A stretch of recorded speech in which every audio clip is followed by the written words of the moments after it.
یہ شعبان کا مہینہ ہے اور اسلامی حوالہ سے یہ 8واں مہینہ ہے شعبان المعظم کا، اور یہ آقا علیہ الصلوۃ والسلام کا مہینہ ہے۔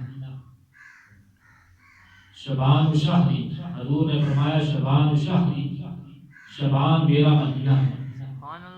یہ بڑی رحمتوں اور برکتوں اور عظمتوں والا مہینہ ہے۔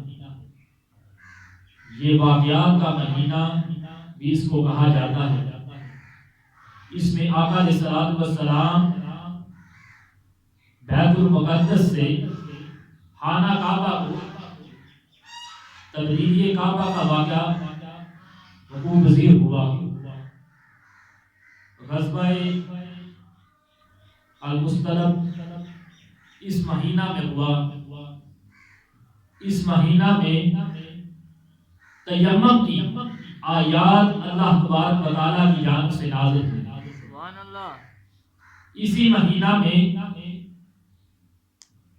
حضرت شہزادہ گل و بابا راغب دوش مصطفیٰ صلی اللہ علیہ وآلہ وسلم جناب حضرت امام حسین علیہ السلام کی پیدائش مبارک اسی ماہ میں ہوئی۔ اسی ماہ میں حضرت عباس علم بردار کی تاریخ پیدائش ہوئی، اور اسی ماہ میں شہزادہ حضرت امام قاسم حضرت امام حسن کی نشانی ان کی پیدائش مبارک ہوئی۔ اور یہی شعبان کا وہ مہینہ ہے جس میں امام علی بن زین العابدین جو زینت و عبادت کی زینت ہیں، ان کی پیدائش مبارک بھی اسی ماہ میں ہوئی۔ اور یہی وہ مقدس اور رحمتوں اور برکتوں اور عظمتوں والا مہینہ ہے جس میں سیدہ صفیہ اور سیدہ جویریہ رضی اللہ تعالی عنہ حضور علیہ الصلوۃ والسلام کے نکاح مبارک میں آئی۔ اور یہی وہ مقدس اور پاک مہینہ ہے جس میں حضرت انس، حضرت مغیرہ، حضرت عباس اور حضرت امام ابو حنیفہ رضی اللہ تعالی عنہ کا وصال باکمال بھی اسی ماہ میں ہوا۔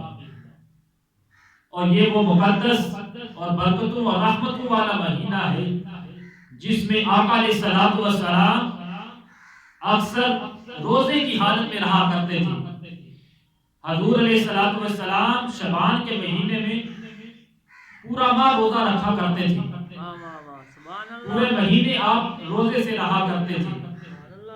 اس کی ایک وجہ تو یہ تھی کیونکہ حضور فرمایا کرتے تھے کہ اس ماہ کو اللہ کے حضور نامہ اعمال پیش کیا جاتا ہے، تو جب میرا نامہ اعمال پیش کیا جائے اس وقت میں روزے کی حالت میں ہوں۔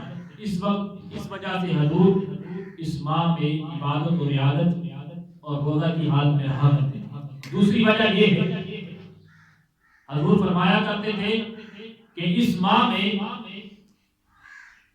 ملک الموت حضرت اسرائیل علیہ السلام کو ایک لسٹ، ایک فہرست دے دی جاتی ہے۔ جس شخص نے مرنا ہوتا ہے اس کی ایک فہرست دے دی جاتی ہے،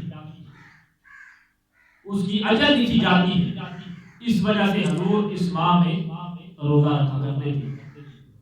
اور تیسری وجہ یہ تھی کہ حضور علیہ الصلوۃ والسلام اس ماہ میں اس وجہ سے بھی روزے کی حالت میں رہا کرتے تھے تاکہ اس ماہ کی نسبت رمضان المبارک سے ہو جائے، رمضان المبارک کے ساتھ اس ماہ کی نسبت ہو جائے۔ اس وجہ سے بھی اس ماہ میں حضور علیہ الصلوۃ والسلام روزہ کی حالت میں رہا کرتے تھے۔ اور یہ بڑا ہی عظمت